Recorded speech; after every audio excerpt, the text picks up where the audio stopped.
Afamolu ngali konton kolen na jali yasilola. Iye kamben kabo dumunya boledi.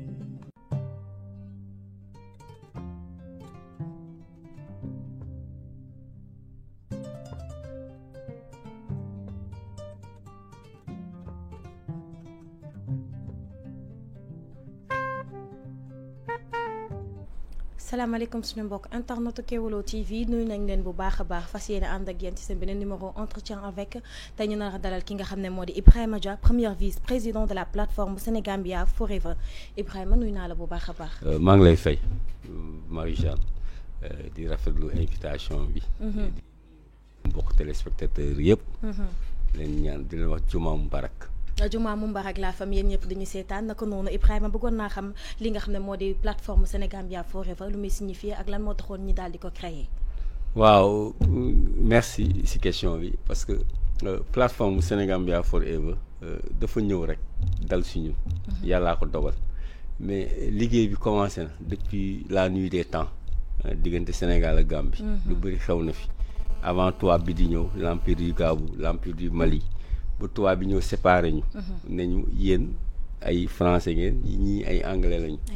donc boo jógee histoire bi avant l'empire avant la présence tubaab bi avant ñuy ñëw bi navigateurs yi di ñëw ñoom Kadam Moscow dégg ne Gambie am na or ñu ne dañuy dem uti or foofu ba britannique yi installé fa benn comptoir di jaay esclave en 1783.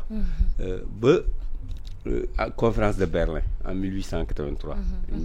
ñu séddoo Afrique tubaab yi séddoo Afrique ñu dem di dem ba indépendance am ñun Sénégal njëkk am indépendance en 1960. Gambie am indépendance en 65. mu doon Gambie si biir Sénégal la nekk. mais noonu la soree Sénégal en réalité. Gambien bi Nigérian la gën jege wala Sierra Leone am na ay jamono yoo xam ne la Gambie était dirigée à partie de la Sierra Leone. xamuñu woon si ñun dara. te ñaari système colonial yi bokkuñu. jàngal nañu le système colonial français c'était l'assimilation directe. jël 4 communes yi def leen ay citoyens français ñeneen ñi def leen ay sujets corvéables taillables à merci. Effectivement. Alors que colonisation anglaise c'était indirect rôle c'était l'administration indirecte. da doon bàyyi chefferie traditionnelle yi. par exemple ay colonies yu mel ni Gambie Afrique bokk la ñoom ni ñu doon gérer colonies yu mel ni les dominions. mooy colonies yi nga xam ne dafa am peuplement blanc comme l'Afrique du Sud. Australie et cetera. donc ñoom il dépendait du foreign office. boo nee ne kon le Gambien notre frère Gambien moom li muy dundee kële moo koy décidé ki nekk foreign office. ñun Sénégalais bi. Avec le système colonial français ñun on dépendait du ministère des départements et territoires d'outre-mer par rapport par exemple l'Algérie qui dépendait du ministère de l'Intérieur nga xam ne c'était un département français. donc ñun suñu dund tamit français bi moo ko doon wax ne yow Sénégalais bi dëkk Kër Ayib yow nii ngay dundee selon la France ki dëkk Farafenni ton frère qui habite à Farafenni moom il était là comme un Britannique moom tam système anglais britannique. donc xoolal différence yooyu te xool Gambie di dëkk bu ndaw nekk si biir Sénégal superficie bien sûr. 11 000 kilomètres carrés boo xalaatee région de Matam 29 000 kilomètres carrés donc Matam région de Matam. mat na 2 fois Gambie. Gambie boo traversé nii largeur bi munoo daw 30 kilomètres te du duggoo Sénégal. la largeur c'est de 25 kilomètres. ci côté boobu sax ñu bëri ñooñu doon naan est-ce que Gambie duñ ko boole ci li nga xam ne moo di Sénégal bu amoon fi coow. non mooy histoire bi rek amoon na ay jamono tubaab yi anglais ak français yi toog français yi neen dañoo soxla Gambie anglais yi neen kon da ngeen ñuy jox Madagascar. Madagascar fait 500 000 kilomètres carrés Madagascar mën na ñetti yoon Sénégal. Madagascar mi ngi toll ni comme France ak richesse ci fa nekk yëpp français ne jaral ñu ko nañu ko nelli léegi donc loolu moo tax Gambie soriñu loolu bokkuñu làkk bi ñuy làkk langue officielle bien que ñuy wax olof bu ñu demee CEDEAO député gambien ak sénégalais yi ñooy toog bu ñu demee Nations Unies même en France diaspora bi sénégalais ak gambien tey jii su ma rombee sama benn mbokk séeréer mun naa ko kaf ak moom tamit noonu et cetera c'est le même peuple même race donc tubaab bi di dox 1960 ñoom indépendant ba 65 ñoom président Senghor dox nañ si lu mucc ayib Abdou Diouf noonu Ablaye Wade noonu président Macky Sall noonu mais ñoom amuñu woon chance defar pont bi mooy pont Farafenni bi. le pont de Farafenni léegi nag si président Macky Sall la ñu amee pont bi. daal di pont bi réglé na lu bëree bëri soriwaay boobu ma doon wax sànq. ne la Gambie daf ñu sori woon léegi Gambie daf ñu jege. te booy xool Gambie bon après président Macky Sall aussi def na le programme Puma avant. toutes les régions frontalières du Sénégal. mu jege Mauritanie mu jege Mali mu jege kii dañu am centre ñu woon seen bopp ci gouvernement Sénégal. mais bi ñu defee programme Puma vraiment beaucoup de choses ont été réglées. avant pompiers gambiens yi ñoo doon ñëw di fay lakk département de Nioro ay sénégalais ay jeunes sénégalais amuñu woon école Sénégal boo Médina Sabakh booy bëri dañuy lakk anglais. Farafenni lañ doon jànge et vice versa am na tam ñu dëkk Farafenni ñëw di jàng ci. Nioro bi ak Gambie presque benn la. presque benn la. sunu économie. Gambie di doon jouer rôle bu bëri avant la dévaluation avec la fraude Kaolack c'était la ville fraude la plus frauduleuse. L'État perdait plus de 20 milliards jamono yooyu avec la fraude. donc économie bi ndeysaan je rends hommage à ces douaniers ñi nga xam ne ils sont sacrifiés doon xeex cette fraude là pour que l'État gagne de l'argent il y a des gens qui sont morts malheureusement. qui se battaient xeex ak les contrebandiers. temps bu yàgg ñun bi nekk xale boo nee Gambie rek fraude ngay xalaat doo xalaat leneen. donc différence yooyu àdduna ñu après bi ñu dévaluer les produits sénégalais étaient encore un peu compétitifs par rapport aux produits gambiens. fraude bi wàññeeku. ba Dubaï xew Maroc xew Sénégal yi dem foofu di jëndi marchandise bàyyi Gambie. parce que là-bas aussi c'était plus compétitif. donc yooyu yëpp am dëkk léegi nag ñun génération bi les Sénégambiens de 2025 dañoo am un rendez-vous extrêmement important avec l'histoire. jamono ji ñuy wax souveraineté ñun waratuñu conférence de Berlin yooyu yëpp chance bi ñu am ñun le pont de Farafenni les nouvelles technologies ñun suñu mbokk Gambie ñi ngi réunion ak ñoom à travers les nouvelles technologies. éveil des consciences ñëpp souveraineté ñun ñoo moom suñu bopp tubaab bi mootuñu tënkatuñu ba ñuy wax yow amoon na ay jamono mais boo jógee Bawol di dem Gambie da ngay laaj visa. maam Cheikh Anta Mbacké magu Serigne Touba di jóge na Daaru Salaam dem Gambie bi mu ñëwee amul autorisation ñu jugé ko à Saint-Louis yóbbu ko Mali exilé ko 10 ans parce qu'il a fait la Gambie. bon am na yeneen soubassement politique ak Blaise Diagne mais toujours est-il que dañu teroon ku jógee Bawol dem Gambie. yooyu yëpp léegi jeex na. ñun ay nit lañu ñoo bokk ay jàngoro. problème frontière yi feebar yi nekk Sénégal moo nekk Gambie. yoo bi màtt nit Kër Ayib mooy màtt nit ñi Farafenni yow mënoo xeex si buru Farafenni te xeexoo ko Kër Ayib. du am sens. donc relation gi Sénégal ak Gambie foofu ratax na bu baax a baax. liggéey bi nag foofu la liggéey bi nekk. relation il y a beaucoup de choses à faire. comme tey histoire Gambie yow muy man mosuñu ma jàngal un résistant gambien. il y en a eu des résistants gambiens. certainement le Gambien il ne connaît pas la bataille de Yang Yang mais peut-être il connaît la bataille de Waterloo en Angleterre. donc il y a un travail à faire te jamono ci aussi xool pour montrer que l'environnement est favorable Sénégal dañu war a jàngale anglais dans les écoles. mais la Gambie peut nous aider on a besoin du plus petit que soi. la langue scientifique internationale. mais c'est l'anglais ñun ñoo moom suñu bopp français yi tënkatuñu dañoo bokk ci àddina bi. on doit participer à la mondialisation. incha allah Sénégal am na pétrole am na gaz ñëpp fii ñëw mais man li may ñaan mooy Gambien bi ñëw Sénégal. ñëw jël wàllam ci xéwal bi ñëw fii. balaa indien bi di ñëw wala chinois bi et cetera. Gambie am na ay borom xam-xam des gens qui sont sortis dans les plus grandes universités du monde Oxford Cambridge. ñooñu par rapport seen xam-xam Gambie dafa tuuti ci ñoom. nee nañ ñëw ñu liggéey Sénégal bi xeex ndóol bi tey jii par exemple le problème de la salinisation des sols fleuve Gambie bu amee xorom mais suñu toolu banaana yi nekk Tamba dañ koy yëg. donc ñun expert Gambie ak expert Sénégal par exemple à notre niveau Sénégambia Forever on a réuni des environnementalistes sénégalais et gambiens. je salue au passage Katim Gueye moom mooy suñu responsable kii pôle environnement. mais liggéey nañ mujj ak Marianne en Gambie avec des experts gambiens mais teg nañ ay projets yu baax projet environnemental pour les futures générations tey jii on est organisé en pôle. léegi nag yow kiy sàcc jën yi Gambie moo koy sàcc Sénégal au niveau de la pêche il y a beaucoup de donc Sénégambia Forever tool bu mag la avec différentes pôles ñëpp ci en place au niveau des sports tey mais Sénégal Gambie war nañu mën a organiser Coupe d'Afrique des Nations. bien sûr tey jii par exemple au niveau du tourisme on peut vendre ensemble la destination Sénégal-Gambie. Les Gambiens sont en avance par exemple au marché scandinave les touristes suédois danois ils vont directement en Gambie. Loolu c'est un savoir-faire. Je pense que coopération bi sax tàmbali na parce que récemment gisoon nañ li nga xam ne moo di coopération sécuritaire entre Sénégal ak Gambia maanaam ku def benn ñaawteef daw dem fële ca Gambie ñee nga xam ne moo di policier Gambie mën nañ ko jàpp andiwaat ko fi nga xam ne moo di Sénégal. waaw depuis vraiment gouvernement yi liggéey nañ ci côté boobu liggéey bu mucc ayib par exemple justement le gouvernement xam nga état continuité la. état continuité la. Les anciens gouvernements ont fait de bonnes choses.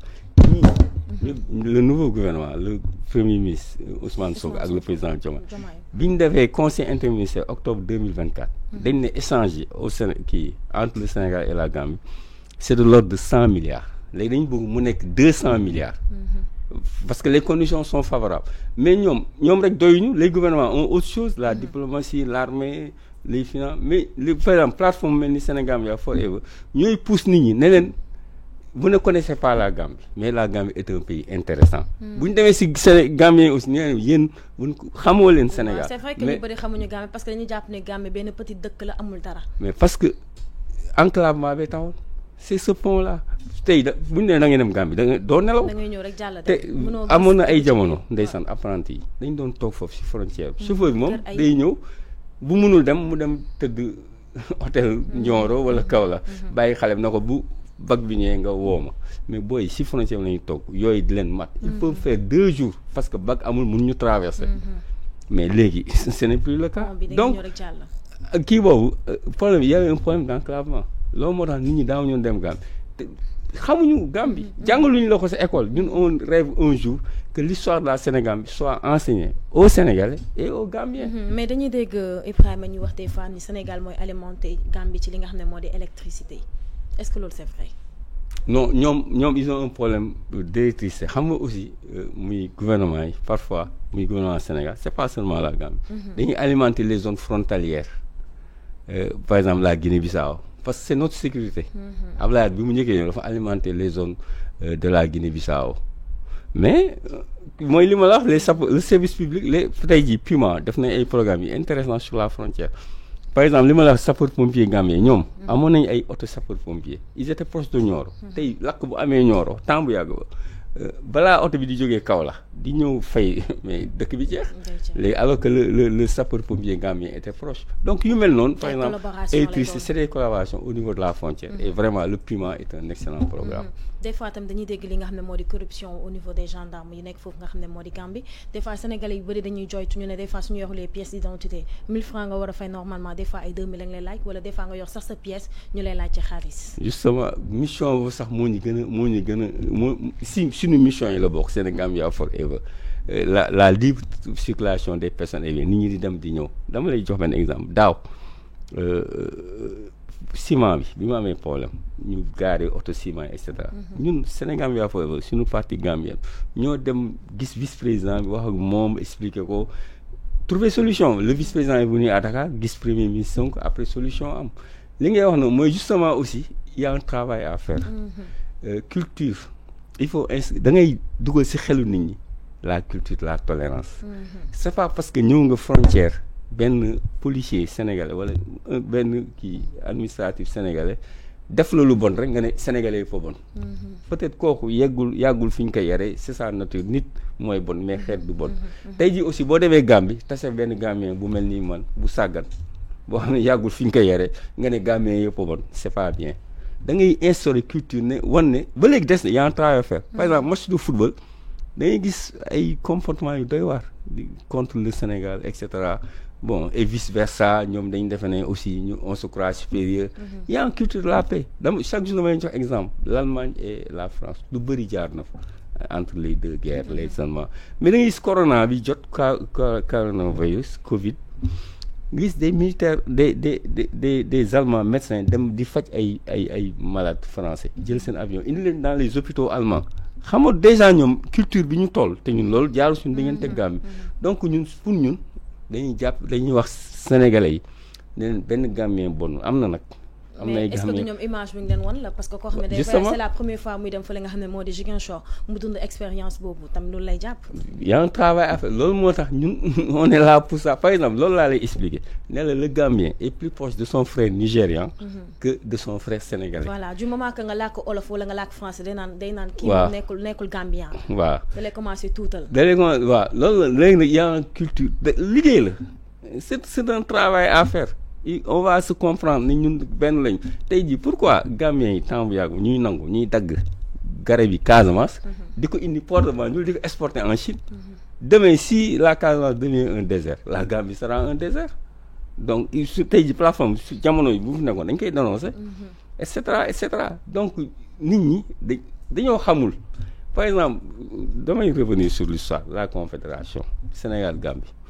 Abdou Diouf ak kii Daouda Kairaba Dia mais sont les nos frères nigérians ñoo yàq affaire yi ñoom neexu leen quoi l'envahissement du français ñuy ñëw foofu français di gagner du terre dans cette partie du Commonwealth ça ne les a pas intéressés pour te montrer que Gambien il est plus proche du Nigérian de la Sahel que de son propre frère sénégalais parce que c'est la colonisation léegi nag c'est l'occasion ñun aussi ñu am buntu à travers la Gambie pour découvrir le Commonwealth ñoom ñu am bunt à travers le Sénégal pour découvrir la francophonie le Gambien ne connaît pas l'Ivoirien ne connaît pas le Gabon c'est son frère africain dafa amoon ngan di ki barrage en réalité donc liggéey boobu yëpp ñuy dem di kii di jokkoo di organiser ay colloques di expliquer parce que au niveau des chefs religieux il y a pas de problème waa Kër Baye Niass d'ailleurs affaire màggal gi le gouvernement gambien a fait des facilités pour le déplacement des Sénégalais des Gambiens à Touba et des pèlerins et cetera donc il y a un travail boobu si loolu lañu nekk li koy jafe woon mooy kii pour dem beeg dikk bi moo métti woon ñu bëri itam ci côté boobu ñoo ngi wax li nga xam ne moo di poste de contrôle yi dafa bëri parce que soo wàccee fële nga xam ne moo di Gambie di nga dem trois postes de contrôle balaa nga yéegaat sa oto mën a continuer sa yoon. waaw problème boobu sax c'est pas propre seulement entre le Sénégal et la Gambie boo demee Mali gaa yi koy wax. boo demee Guinée-Bissau gaa yi koy wax c'est le problème de la CEDEAO. la CEDEAO a beaucoup de travail temps de perte temps ba mi ngi fay jëlee dafa bëri par rapport ku koo xam ne dafa jël avion du nekk fi di def ay li nga xam ne moo di contrôle. loolu Paul du diggante Sénégal Gambie di nga ko dégg. Sénégal ak Mauritanie yeneen dëkk yi sax ñoo koy wax. jooy laaj 50 euros et cetera. y a un travail gouvernement yi ñu ngi siy liggéey CEDEAO mi ngi siy liggéey. UEMOA mi ngi siy liggéey. Par exemple diggante Sénégal Gambie diggante Sénégal Guinée et cetera. Donc c'est pas un problème propre seulement entre le Sénégal et la Gambie. li ko defoon kay mooy y avait trop de différence entre le Sénégal et la Gambie tey amul xale yi élèves yi koy wax 4 villes de la Gambie 3 villes sax mënu du loo ko citer. les élèves éducation bi. on la xamu ko la Gambie est dans le Sénégal loin du Sénégal. loolu et puis boo xool Sénégal carte du Sénégal. côté yi gën a rafet c'est entre c'est le Sine c'est les îles du Saloum dans le Niombato nga dem fële c'est la Casamance la verte Casamance imaginez la Gambie est entre ces deux zones là donc la Gambie est un très beau pays malheureusement ñun xamuñu ko c'est un très beau pays un potentiel hydro-agricole extraordinaire am na ndox day taw rek comme Casamance am na ndox am na suuf tey jii ñun ñu ñëw di dem di jënd ay carottes Maroc un pays désertique di ñu jaay carotte wala ñu dem jëndi blé Ukraine pour sama mbokk séeréer pour ñu ndekki mburu suba teel mais on a ce potentiel ensemble bu ñu ko boolee borom xam-xam Gambie ak borom xam-xam Sénégal on peut faire beaucoup de choses sur le plan est-ce que du si jeunesse gambienne parce que des fois dañuy dégg ñu ne jeunesse gambienne dafa tayal ñoom lépp dañuy toog di xaar ak ki nga xam ne moo di état bi ñoom dañu jéem a def benn affaire. mais justement y a un travail à faire c'est-à-dire àdduna day dox xam nga muy Sénégal di Gambie. TikTok yi la ñuy topp WhatsApp diw wax na lii diw takk na jabar diw amul doom diw fase nañ ko. yooyu moo fi am alors que ñun waaye dañ lay wax nañu exploiter suñu potentiel agricole. yu nekk diggante Sénégal ak Gambie. comment demain des touristes viendront de Suède viendront en Banjul ba pare ñëw visiter Gorée xamuñu Gorée. ak yeneen. sur le plan l'intelligence artificielle l'avenir de demain les métiers de demain nañ si former Gambiens yi ak Sénégalais yi. loolu moo am solo. d'accord mais récemment dégg nañ ki nga xam ne moo di Yaya Jammeh nee na moom dafa bëgg dellu si waat Gambie ba conquérir li nga xam ne moo di président bi. waaw xam nga ñun nag wax dëgg yàlla ñun duñu politique de c'est une plateforme apolitique. ñëpp fi nekk. donc ñun ces questions politiques intérieures de Gambie wala du Sénégal Gambien aussi du wax li xew Sénégal. donc ñun ce qui nous intéresse mooy par exemple benn jigéen tey gambienne benn sénégalaise dem sëy Gambie. du ñàkk les mariages binationaux que ce soit un Sénégalais wala un Ivoirien. une Ivoirienne wala une Congolaise. tout le temps il y a des problèmes.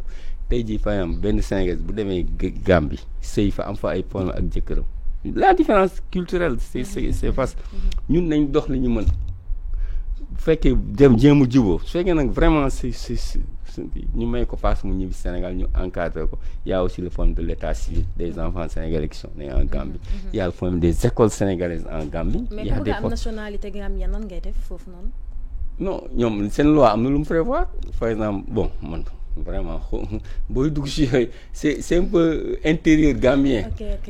Donc comme Sénégal boo ñëwee boo fi defee 10 ans boo fi takkee jabar et cetera man bu Sénégal laa xam peut-être su ma ko laajee sama mbokk gambien dinañ ko xam. de la même manière une gambienne qui a des problèmes au Sénégal il faut venir nous voir fekk ay problème mariage souvent mënul ñàkk c'est la société. problèmes sociaux yi daal ngeen di régler. problèmes sociaux yi. Stimuler les Sénégalais, les hommes d'affaires sénégalais. Il y a du tout dans Sénégambia Forever. On a des pôles. Par exemple, New York pôle économique, ils vont faire tout pour que les hommes d'affaires sénégalais et les hommes d'affaires gambiens puissent travailler ensemble. De créer entreprises, des joint ventures, d'exploiter les immenses potentialités qui existent entre le Sénégal et la Gambie. Le Gambie, il ne connaît pas l'économie du Sénégal. De même que le Sénégal ne connaît pas l'économie gambienne. Lan nga jàpp ni mooy solution jamono ji pour seen relation gën a ratax. ku nekk mën a jox bopp mën a moom cër. Bon, plus d'informations, il faut communiquer. Le fossé est grand. Par exemple, nous, c'est le système latin. On a nos défauts, nos qualités. Là-bas, c'est le système anglo-saxon, le style british, le flegme britannique, etc. Ils ont aussi leurs qualités et leurs défauts. Donc, nous nous communiquer, nous savons beaucoup nous finissons en réalité. C'est ça qui. Les cultures sont vraiment différentes. Parce que même en Europe, il y a une différence entre la culture latine et la culture anglo-saxonne. Effectivement. Donc, loolu mooy fossé bi il y a un grand fossé ñu xamante ñun ak ñoom. xame bi parce que nit ki boo dul communiquer moom di ko expliquer ne ko tubaab bi ñoo ñu divisé woon ñoom sax xamuñu ne tubaab moo ñu divisé woon. Sénégalais yi tamit xamuñu ne tubaab bi moo leen divisé woon ñun kat tubaab bi moo ñu divisé woon loolu yàgg na mais imaginer yow ay tubaab toog teg carte Afrique di séddoo ne Congo dafa rëy ñun ñii les puissances France Espagne Allemagne bu ñu ko jëlee.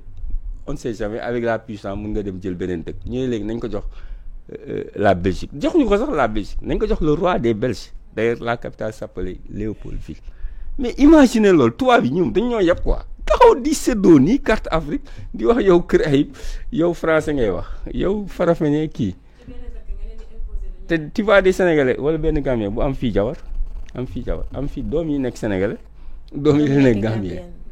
Mais il est partagé entre Farafeñe ak Kër Ayib. C'est pas loin. Récemment, il y a un Gambien, coupeur de bois, ñëw dugg Sénégal, di tagg foofu garab. Nos agents forestiers sont vigilants. Gars yi nag ay fii Sénégal boo fi tagg garab. Il y a eu des problèmes. Ba jeudi bi passé, autorités frontalières ils sont réunis. Jéem ut solution. Parce que xamul ne fii Sénégal parce que la frontière n'est pas très bien claire. Ba récemment il y a trait de séparation. Fan yii rek le gouvernement sénégalais ak gouvernement Gambie am na benn dëkk boo xam ne j'ai oublié le nom de la ville kii nañ ko séparé nañ ko. léegi la frontière est délimitée leer na nako ñu xam ne fii mooy Gambie fii mooy Sénégal. Donc le colonisateur daf fee bàyyi ay problème yu mel nii am na. te daf ñuy topp. diggante Sénégal ak Gambie am na diggante on a vu l'île de Bakassi entre le Cameroun et le Nigeria. On a vu fait RDC yooyu yëpp. tubaab bi dañ fi bàyyi ay problèmes yoo xam ne ñun nag ñoo war a am matuwaay ne non on a des ennemis communs c'est la sécheresse c'est la pauvreté. C'est l'économie qui ne marche pas. On a des défis à relever demain. L'intelligence artificielle etc. ak yeneen. Comment gérer nos ressources etc. Yooyu nañu appesantir si yooyu que bàyyi ay détails kii Gambien la mbokka kii Sénégalais la nii la mel etc. Non yooyu amul solo. D'accord. Ban message ngay lancer? Bon sinon di ñaan cette plateforme là a un potentiel de 20 millions de membres. Nous sommes 18 millions Sénégalais 18 millions lañ. Gambien 2,8 millions xale yi boo leen laaj population Gambie xamuñu ko. xamuñu ko léegi ñun ñoo ñëpp tool bi yaatu na il y a 8 pôles je crois. Environnement, santé, sport yëpp ak si am donc tout le monde a sa place ici. D'ailleurs bu ñuy wax ak nit ñi da ngeen ne waa man am naa jabar Gambie su amee benn lien benn kii bu ko lié ak Gambie rek mu ne man damay bokk. parce que man peut-être il a des affaires là-bas peut-être il a des parents là-bas il est partagé entre le Sénégal donc ku am xam-xam. koo xam ne war nga relever défi ñële ñoom Mada Seck ñoom Makhtar Diallo vraiment ñoom Moussa Ngom le grand chanteur sénégambien. dañoo liggéey ba dee ndeysaan. léegi nag ñooñu tout le monde on a besoin de tout le monde les experts des deux côtés ku lu waay mën rek na ñëw ci plateforme bi nga xool ban pôle ngay intégrer nga liggéey fa pour le Sénégal et la Gambie li ñu yor nii président Abdou Thiam ñoom Katim Gueye ñoom Ndiougondo yi ñoom Babacar Cissé FCA ñooñu ñëpp DJ Ama ñoom kii ñun ñëpp li ñu yor ni dafa jaar su ñun rek mais d'autres vont continuer l'œuvre inchallah loolu quoi on fait un appel à tout le monde nañ ñëw rejoindre la plateforme xool fan nga mën a amee njariñ ci tool bi nga ñëw ñu liggéey pour lutter contre la pauvreté et développer la Sénégambie. Très bien Ibrahima Dia ma bàyyi la nga tàggatoo c'était un plaisir bokk ak yow plateau bi. waaw di remercier au passage tous les membres du Sénégambia Forever. Vraiment il y a des gens ñi nga xam ne ñu ngi si di liggéey mucc ayib. ñëpp a ngi si jàpp ñoom madame Fatou Gueye Diallo fii Ouest Foire. ak vraiment ñëpp ñi ngi nuyu ñëpp di wax ne liggéey bi door na mission la dafa jaar si ñun rek. On n'est pas meilleur que Makhtar Diallo wala Mada Seck wala Moussa Ngom wala ñeneen tous ceux qui ont fait la Sénégambie qui ont travaillé depuis très longtemps ñun dañuy yeggali seen bëbët rek waaw loolu rek la te loolu fa la bunt bi nekk bu ñu bëggee xale yi toog fi liggéey développer Sénégal ak Gambie nañ jaar ci plateforme Sénégambia Forever. Très bien Ibrahima c'était un plaisir bokk ak yow plateau bi maa ngi la jaajëfal bu baax a baax moom moo nekkoon première vice-président de la plateforme Sénégambia Forever ñu doon waxtaanee li nga xam ne moo di problème Gambie ak Sénégal jox leen dig daje ëllëg incha allah merci beaucoup.